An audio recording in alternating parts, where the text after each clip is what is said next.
Nama saya Dimas. Saya akan membahas tentang kompos. Kompos metode Takakura. Kompos adalah sampah-sampah organik yang diolah menjadi pupuk. Kompos metode Takakura adalah kompos yang dibuat dengan menggunakan alat yang sederhana, yang mudah kita jumpai dan kita temukan di lingkungan kita, seperti tempat sampah yang bolong, kertas karton atau garnik sebagai pelapis, bantalan kompos, biang atau bibit bakteri, enzim starter kompos, dan pupuk kompos untuk mengurai atau menghancurkan sampah organik, penutup tempat sampah, kain halus yang berlubang, kayu, dan untuk pengaduk.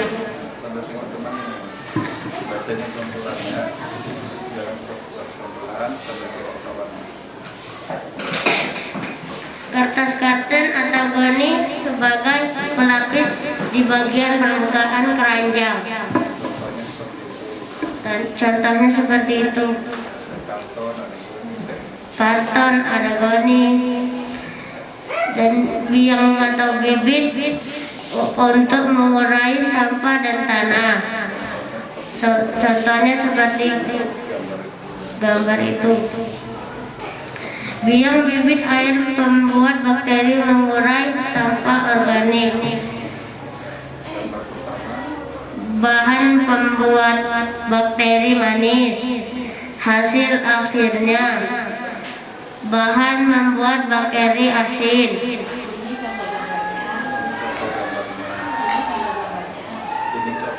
Ini contoh gambarnya. Penutup tempat sampah. Ini gambarnya.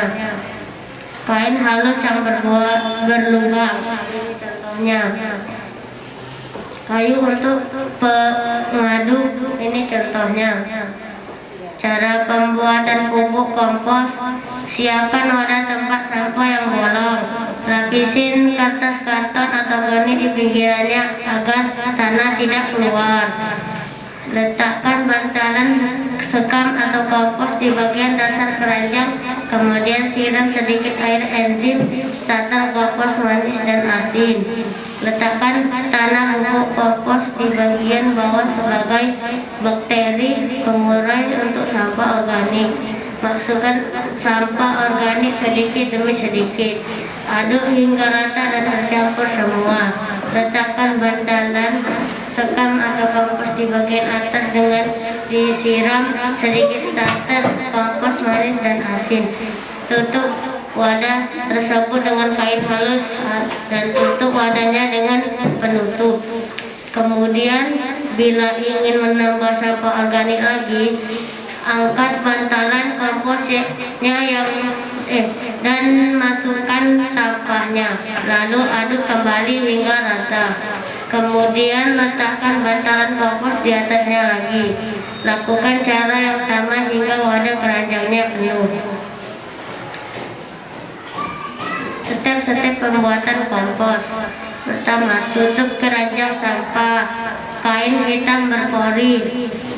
Keranjang sampah plastik. Bantal sekam atas. Pelapis kardus. Sampah organik. Kompos jadi. Bantal sekam bawah. Pembuatan enzim untuk kompos. Tahapan membuat enzim untuk kompos. A. Starter enzim kompos manis. 1 air, 2 gula, 3 tape, 4 tempe, 5 Yakult. B. Starter enzim kompos asin. 1 air, 2 garam, 3 bunga-bunga, 4 kucuk daun muda, 5 kulit buah. Cara membuat starter kompos manis: masukkan gula, tape, tempe, dan Yakult ke dalam air. Kemudian dikocok airnya hingga tercampur semua. Kemudian didiamkan selama 14 hari. Cara membuat starter kompos asin: masukkan garam, bunga-bunga, kucuk daun muda, dan kulit buah ke dalam air botol. Kemudian dikocok hingga tercampur semua. Kemudian diamkan selama 14 hari. Terima kasih. Teman-teman ada yang mau bertanya? Saya mau bertanya, apa itu kompos? Kompos adalah bahan penguraian dari bahan-bahan yang digunakan dibuat menjadi kompos. Kompos yang baik untuk tanaman. Ada lagi? Tepuk tangan dulu. Sebentar ya, namanya siapa tadi yang bertanya? Namanya siapa?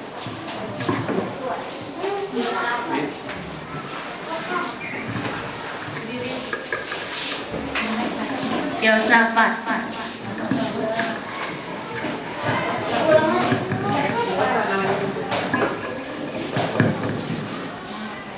Nama saya Yosafat. Saya mau bertanya, apa itu kompos? Terima kasih.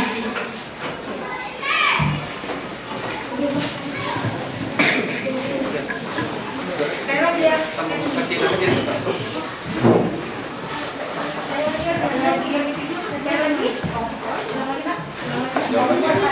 Kompos adalah bahan penguraian yang bisa dibuat menjadi pupuk tanaman. Ada yang mau menjawab lagi? Ada yang mau bertanya lagi? Nama saya Delvina Refa. Saya mau bertanya, apa manfaat kompos? Belum lagi saya. Nama saya Delvina Refa. Saya menanya, apa manfaat kompos?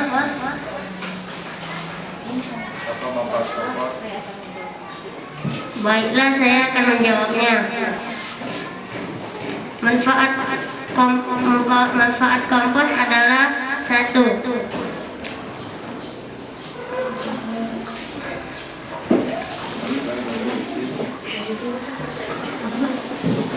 untuk meningkatkan nutrisi tanaman.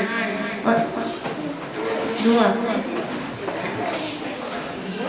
untuk meningkatkan pH tanah pada tanah asam. Tiga, meningkatkan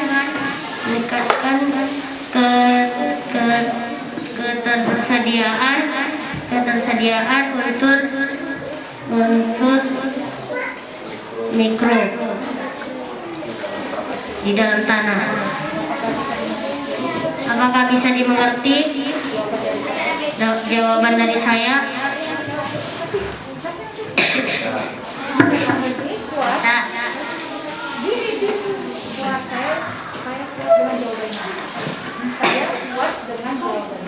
Saya puas dengan jawabannya.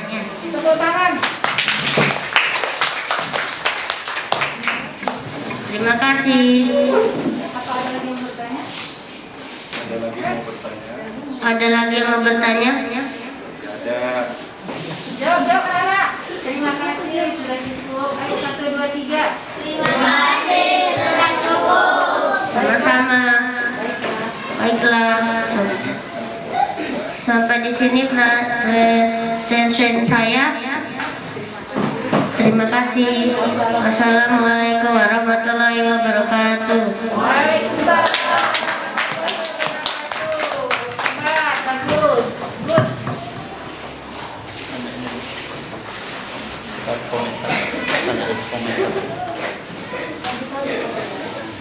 Boleh bertanya? Lindri sama adiknya. Dimas, sini lagi dong. Dimas sini. Boleh bertanya, Dimas. Sini.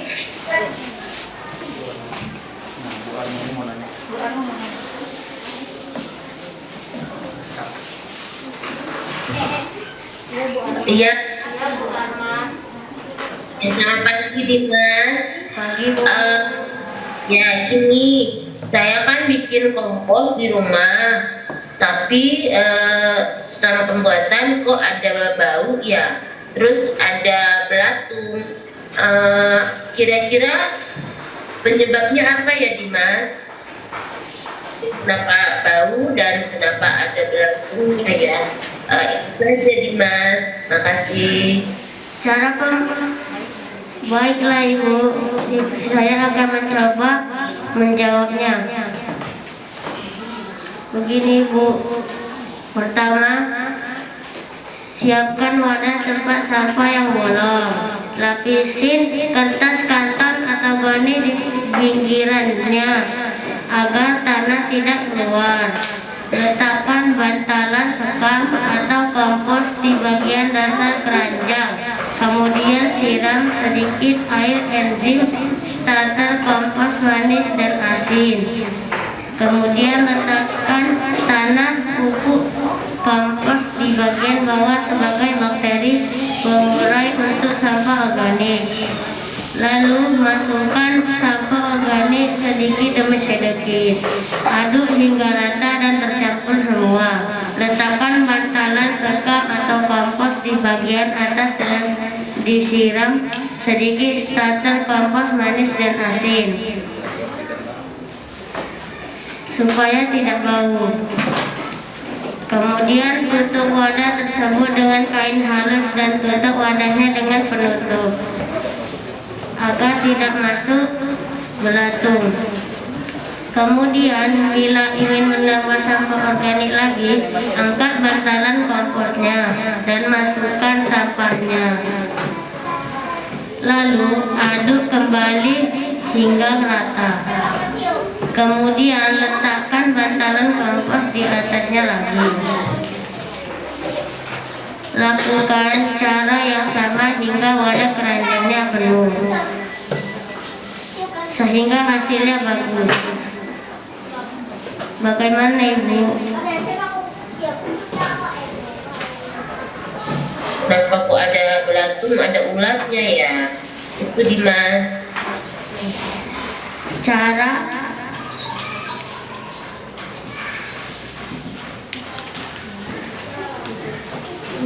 tutup wadah tersebut dengan kain halus dan tutup wadahnya dengan penutup. Oke, berarti terima kasih. Berarti saya tidak menutup kompos saya dengan baik ya, sehingga lalat bisa masuk dan bertelur, kemudian menghasilkan belatung. Iya, teruskannya, adukannya harus rata dan tercampur semua. Oh, jadi kalau supaya jangan bau, pengadukannya harus rata dan sampahnya harus tercampur semua ya. Jangan lupa ditutup supaya belatung tidak masuk. Bu Wani, nggak usah dibisikin dulu Bu, saya mau ngobrol sama adiknya, sama Dimasnya. Dimas, kemarin Dimas sempat bikin kompos atau belum? Udah Bu. Sudah? Oh sudah ya. Menurut Dimas, yang paling sulit kegiatannya yang apa, tahapannya atau proses apa ya yang paling sulit pada saat kita bikin pupuk ini? Dari pengalaman Dimas saja. Sulit apanya? Nah, yang Dimas rasakan aja dari pengalaman Dimas saja.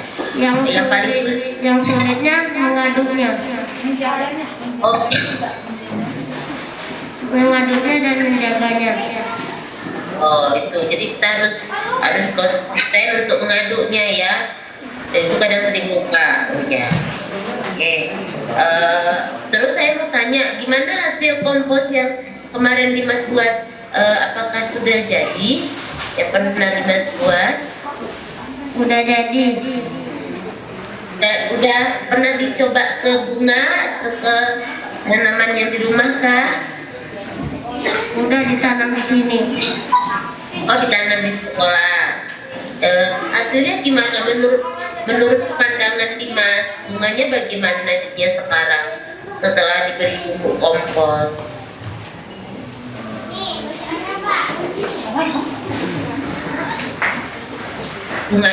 Bunganya dipakai tuh di sekolah. Kira-kira bunganya jadi apa? Apakah mati atau jadi seperti apa setelah diberi pupuk? Bagus, cantik. Oh, jadi cantik. Berarti pupuknya bagus ya untuk tanaman ya. Ya, Bu. Ya. Oke, baik. Semangat ya Dimas. Terima kasih banyak. Ya. Terima kasih. Terima kasih Ibu.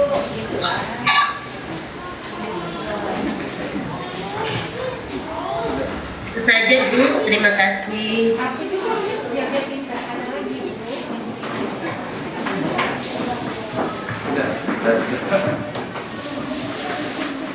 Udah pakai pinggir lah. Tepuk tangan untuk Dimas, bagus sekali Dimas. Semoga yang lainnya bisa seperti Dimas ya. Ya, sekarang kita panggilkan presentase atau pembicara kita yang kedua ya. Semoga berani dan bisa seperti Dimas. Oke, yang kedua ini kita akan bawakan presentasi bank sampah yang akan dibawakan oleh teman kita Santi. Iya, kepada Santi.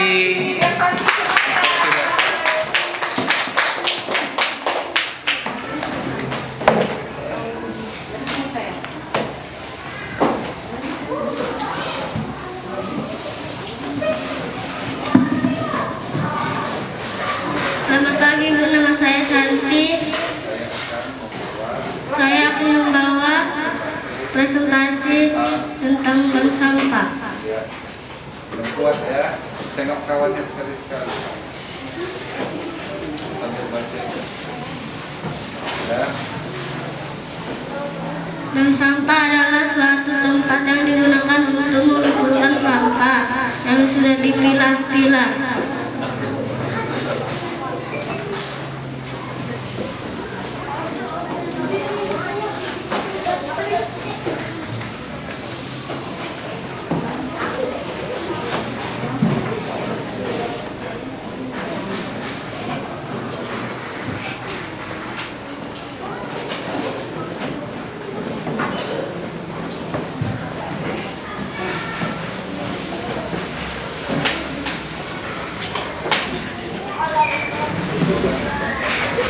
Bank sampah adalah suatu tempat yang digunakan untuk mengumpulkan sampah yang sudah dipilah-pilah.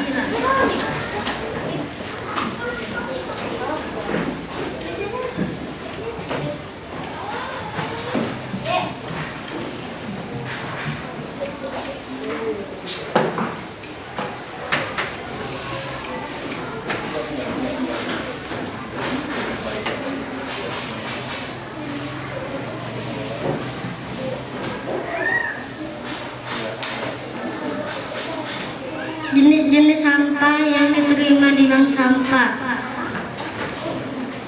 1. Kertas meliputi koran biala. Kedua, dan dilepas. 2. Plastik meliputi plastik bening, botol plastik, dan plastik kertas lainnya. 3. Logam meliputi besi, aluminium, dan tanah. Suaranya nggak kedengeran ya Pak Arif. Kubasan bisa dengar suaranya? Saya juga tidak kedengaran, Bu. Pak Arif suaranya nggak kedengeran.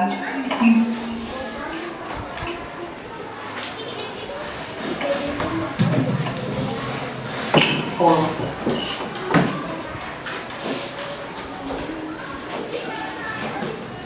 Ini udah dengar Bu? Suaranya nggak kedengeran ke sini.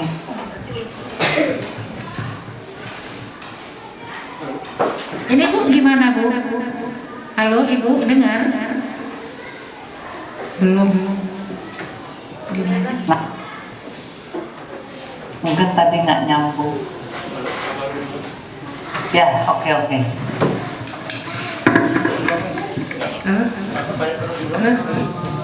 Ini Ya, diulang lagi nggak kedengeran. Tadi Kubasan nggak bisa dengar sama sekali ini kan? udah kedengeran Bu? Oke. Tapi itu menggaung.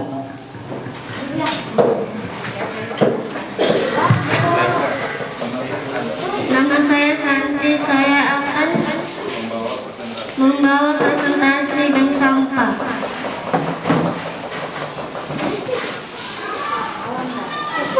Bank sampah adalah suatu tempat yang digunakan untuk mengumpulkan sampah yang sudah dipilah-pilah. Jenis-jenis sampah yang diterima di bank sampah. Kertas meliputi koran, majalah, kardus, dan duples. 2. Plastik meliputi plastik benih, botol plastik, dan plastik kertas lainnya. 3. Logam meliputi besi, aluminium, dan tanah.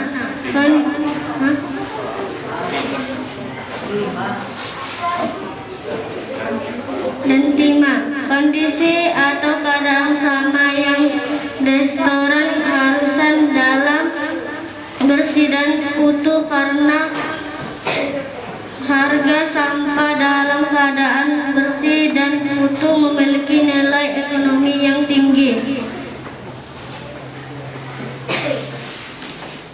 Apa ya manfaat bank sampah itu? Manfaat bank sampah adalah 1. Membuat lingkungan menjadi bersih. 2. Menyadarkan masyarakat akan pentingnya kebersihan. 3. Membuat sampah menjadi barang ekonomi.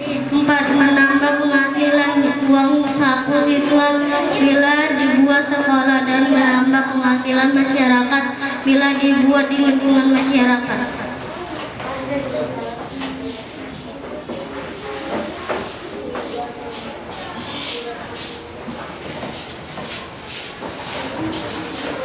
Mekanisme sistem bank sampah. Pemilahan sampah skala rumah tangga. 2. Penyetoran. 3. Penimbangan. 4. Pencatatan. 5. Hasil sampah yang dilaporkan ke dalam buku tabungan.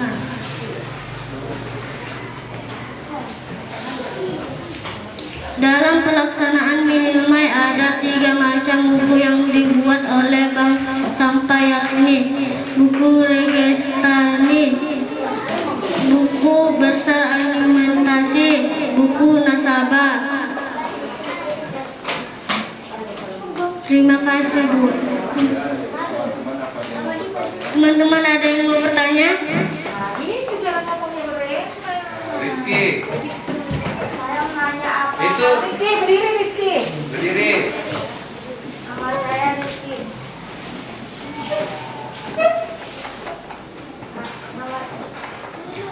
Sakinah.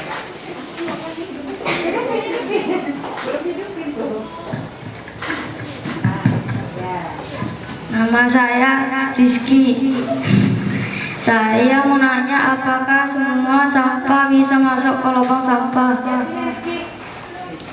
Nama saya Rizky. Saya mau nanya, apa semua sampah bisa masuk ke lubang sampah? Ya tentu bisa, karena baiklah saya akan menjawabnya. Ya tentu bisa karena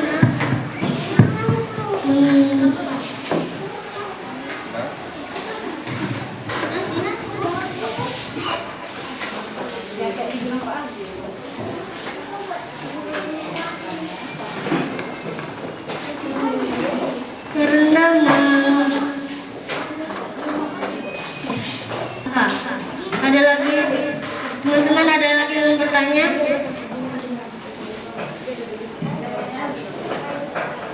Kausar.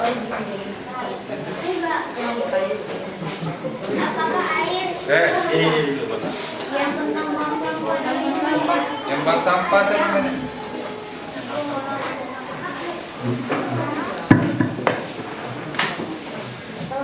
Udah. Ada.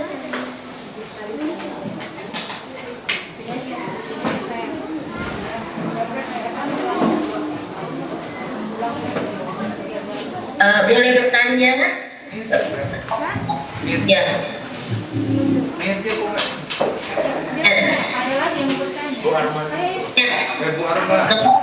Arma mau bertanya boleh? Boleh Bu. Ya. Oke, namanya siapa tadi? Lupa. Santi Bu. Kurang jelas. Boleh tahu nama siswanya Nama apa? saya Santi Bu. Santi. Sakti. Iya Bu. Sakti ya? Oke. Sakti, saya itu punya sampah. Ada kulit buah, kemudian ada sisa makanan, kemudian sampahnya ada daun-daun. Nah, saya kalau bawa ini ke bank sampah, bolehkah? Boleh nggak ya kira-kira saya Boleh, Bu. sebagai tabungan sampah saya ke bank sampah? Pertanyaannya, Nggak boleh Bu. boleh ya? Nggak boleh. Oh, tidak boleh. Jenis Kenapa? sampah yang di tempat sampah: 1. Kertas putih, koran, piala, kardus, dan dioples. 2. Plastik meliputi plastik bening, botol plastik, dan plastik kertas lainnya. 3. Logam meliputi besi, aluminium, dan tina. Oh, berarti sampah bisa makanan, daun-daun, sama kulit buah tidak bisa ya untuk sampah. Iya Bu, nggak bisa. Ya, ya. Jadi kalau saya punya sampah kayak daun sama makanan, harusnya saya buat apa ya kira-kira Sakti? Kompos Ya, Bu. oh oke, dibuat kompos. Boleh. Kemudian pertanyaan boleh satu lagi Sakti? Boleh Bu. Oke. Nama bank sampahnya kalau yang di SD 73 apa ya? Dan kira-kira kalau saya mau bawa sampah saya ke SD 78, kira-kira hari apa saja? Kalau boleh. Hari Sabtu Bu. Hari Sabtu? Iya Bu. Oh, tiap hari Sabtu ya? Iya Bu. Ya, terima kasih banyak Sakti, hebat ya Sakti. Iya. Kira-kira ada lagi yang mau bertanya? Terima kasih ya ucapkan semua. Terima kasih. Terima kasih. Ada lagi yang mau bertanya? Iya, mananya? Oh, Nama saya Mirja. Apakah penabung di bank sampah bisa menghasilkan uang? Nama saya Mirja. Apakah penabung di bank sampah bisa menghasilkan uang? Tentu saya bisa, karena menabung di bank sampah juga bisa menghasilkan uang. Yang kita hasilkan akan dicatat di buku bank sampah.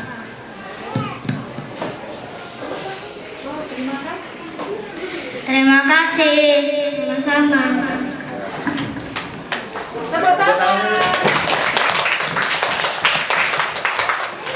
terima kasih. Terima kasih.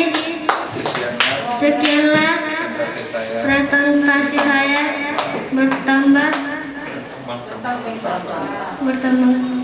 bahasa.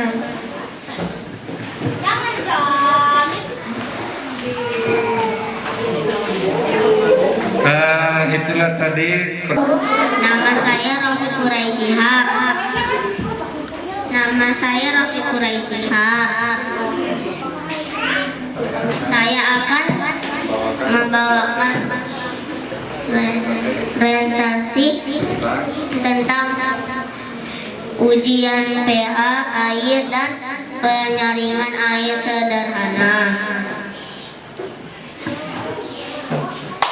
pH adalah singkatan dari potensial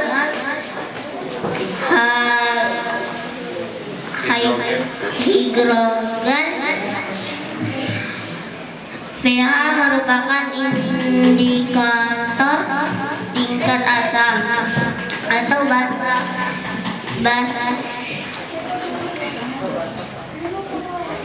pada tingkat asam atau basa pada air yang dinilai dengan 1 skala 0-14. Minum tidak berwarna, tidak ada rasa, memiliki rasa tawar ketika diminum, tidak memiliki bau, bebas bakteri, memiliki suhu normal. Ciri-ciri air tanah yang sehat dan aman digunakan di rumah: jernih, tidak berwarna, rasanya tawar, derajat keasaman pH netral, bebas zat kimia berbahaya, tidak mengandung bakteri berbahaya. Penyaringan air sederhana. Bahan air sumur, sungai yang tidak tercemar bahan kimia, 2 biji kelor moringa, olivre, 3 batu kerikil sebagai bahan penyaring dan membantu aerasi oksigen. 4 pasir untuk menambah endapan lumpur.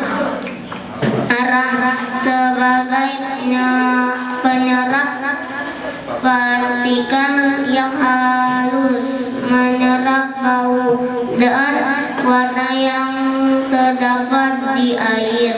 5 ijuk untuk menyaring partikel yang lolos dari lapisan sebelumnya.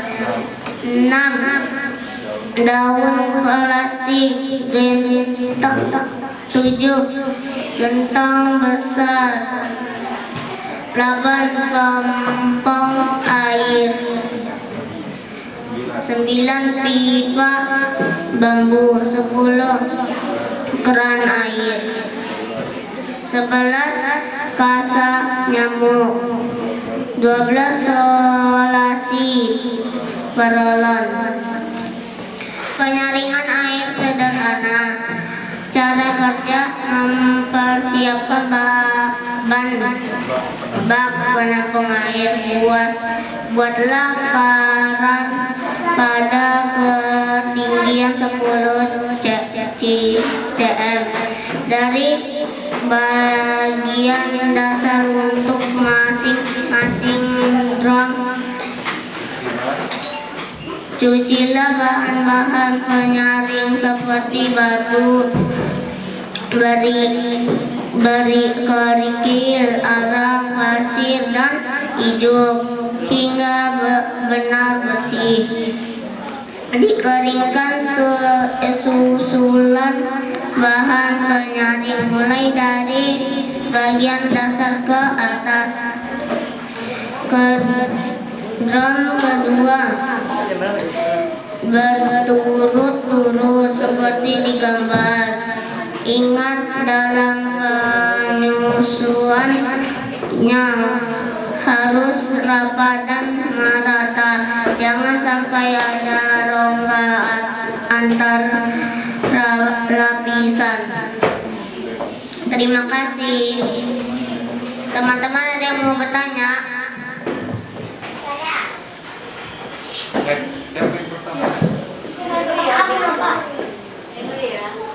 Aku mau bertanya. Nama aku Al-Kausar. Aku mau bertanya, apakah air yang sudah disaring bisa dikonsumsi? Tidak semua air dikonsumsi.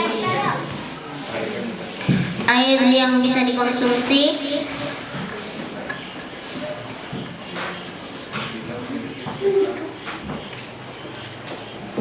pH air yang baik untuk diminum adalah berkisar pada 6,5-7,5. Terima kasih, sama-sama. Tepuk tangan.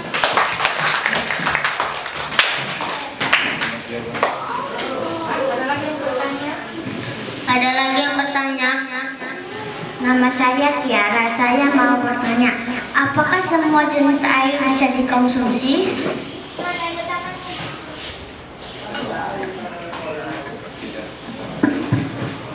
Tidak semua air yang bisa dikonsumsi. Air bersih belum tentu dikonsumsi. Air yang baik dikonsumsi berkisar pada 6,5-7,5 TH. Terima kasih. Tepuk tangan.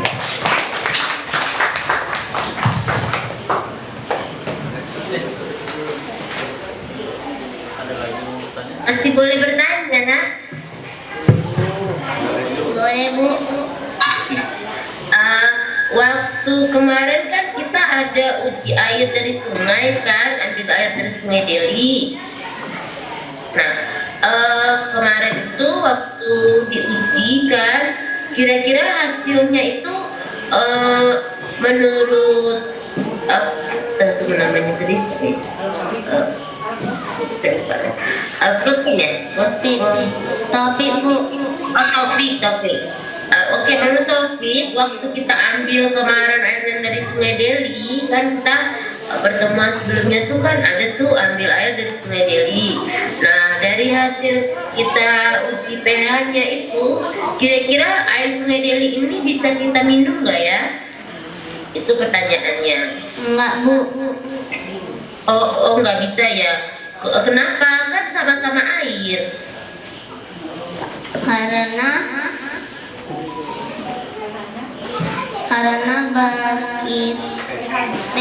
pH tidak bersih, tidak berkisar pada 6,5-7,5.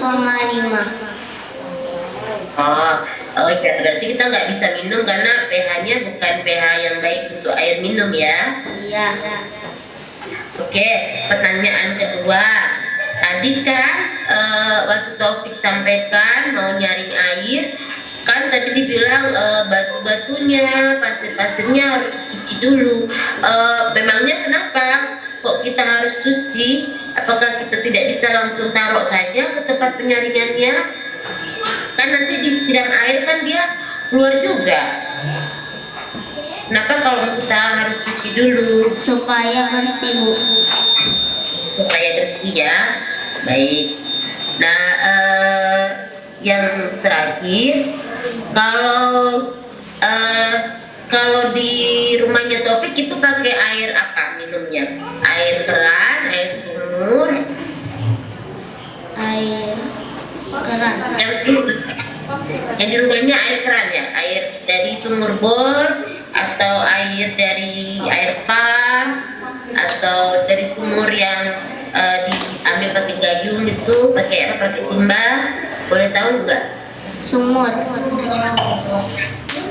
Di rumahnya Taufik. Iya, pakai air sumur.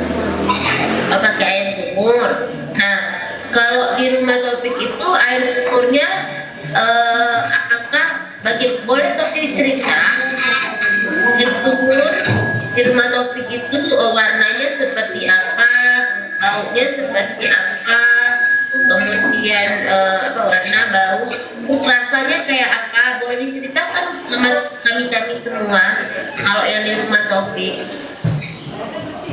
Bersih. Airnya bersih, nggak ada bau. Nggak ada bersih. Warnanya, kalau boleh tahu warnanya seperti apa? Kayak air aqua. jernih ya air buah ya. Rasanya ada rasa manis atau ada rasa pahit itu? Nggak ada. Oh, nggak ada rasa. Berarti air di rumah Taufik itu nggak ada rasa, nggak ada bau juga ya? Nggak ada. Terus nggak ada aroma ya, entah aromanya kayak aroma buah atau aroma bau lumpur, nggak ada. Nggak ada. Jadi menurut Taufik, air yang di rumah Taufik yang sekarang Taufik gunakan itu berarti sudah layak untuk digunakan atau dikonsumsi. Boleh, sudah layak atau sudah cocok ya? Diminum saat sudah. Oke. Karena sudah tidak ada bau, tidak ada aroma, tidak ada rasa ya. Ya, Bu. Kalau teman-temannya Taufik ada nggak yang masih pakai air sungai untuk sehari-harinya yang Taufik tahu? Nggak ada, Bu. Ada ya? Rata-rata air sumur, Bu. Oh, yang ada rata-rata pakai air sumur ya? Ya, oke. Atau ada yang beli air dirigen gitu nggak ya kalau di daerah temennya gitu cerita harus beli jauh airnya gitu? Ada, Bu. Oh, ada juga yang airnya harus beli dan dirigen itu ya? Iya. Kenapa? Karena di rumahnya nggak ada sumur atau air sumurnya nggak bagus? Air sumurnya kotor. Gimana? Air sumurnya bagaimana? Air sumurnya kotor. Oh, air sumurnya kotor. Sehingga kawan-kawannya merasa nggak bisa makan untuk minum. Kawan yang telah memberikan kata sambutannya.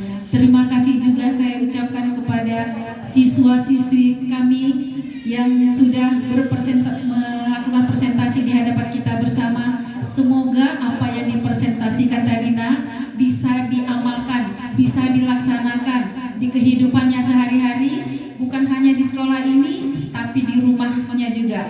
Dan kepada semua orang tua siswa kami, mudah-mudahan kegiatan ini dapat dilanjutkan di rumahnya, di lingkungannya, tidak hanya di rumah tangga kita saja, tapi mungkin untuk tetangga-tetangga di lingkungan kita semua bisa memanfaatkan apa manfaat dan sampah itu, manfaat dari sampah-sampah kita, limbah-limbah kita, paham tentang kompos. Mudah-mudahan bermanfaat ya Bapak Ibu ya. Terima kasih atas perhatiannya. Saya mewakili Sekolah SD Negeri 73 mohon maaf selama ini dalam kegiatan kami untuk proyek Jika banyak menyita waktu Bapak Ibu, banyak terganggu kegiatan Bapak Ibu. Saya mewakili SD 73 dan juga proyek Jepang ini mohon maaf lahir dan batin.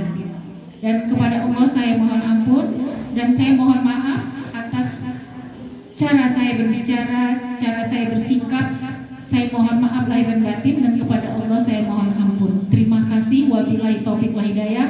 Wassalamualaikum warahmatullahi wabarakatuh dan selamat siang. Terima kasih. Terima kasih Bella. Senang sekali sih dengan kegiatan ini. Apalagi saya pun baru-baru rasanya sebagai orang tua kadang mengabaikan sampah. Tapi ternyata dengan anak saya, salah satu anak-anak ini juga sudah peduli dengan sampah. Setiap pulang saya ditagih. Kalau dia manggil saya kan Abi, pokoknya sampahnya kutip lah ke rumah itu nanti jangan dibuang, dipisah-pisah.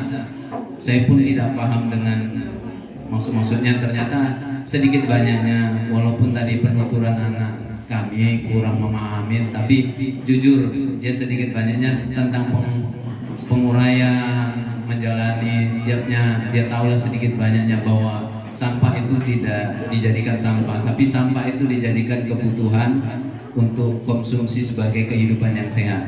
Ternyata tidak dibuang sembarangan aja sama dia, dikumpulkan, dipisah. Jadi pun saya pun ya juga ya ada efek-efek lumayan lah dengan pengadaan seperti ini. bahwa mereka anak-anak kami termasuknya peduli, tidak sembarangan lagi, bahwa ada yang dipisah, ada yang digunakan yang semestinya. Banyak-banyak yang terkadang anak-anak kami ini membuang sembarangan, tapi sudah mereka peduli. Sebagian banyak di sekolah ini, terutama 73 anak-anaknya diterapkan membuang sampah tidak sembarangan, memilah-milah sampah. Walaupun dasarnya kami tidak mendidiknya secara detail, tapi dengan kondisi seperti ini, apa dididik dengan pertemuan ini, sering anak saya diajak, mereka dengan terlaksananya ini dengan sendirinya paham, walaupun tidak bisa menyampaikan seperti mungkin bapak ibu gurunya, tapi mereka bisa mengaplikasinya dengan diri sendiri mereka. Sekali lagi Ibu, terima kasih dengan kesediaan ini.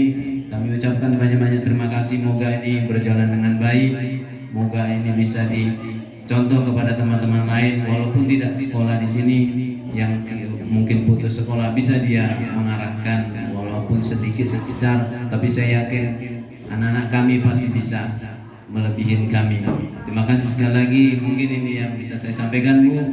Ini moga bermanfaat semuanya, terutama bagi kami orang tua. Kami sadar dan mendukung anak-anak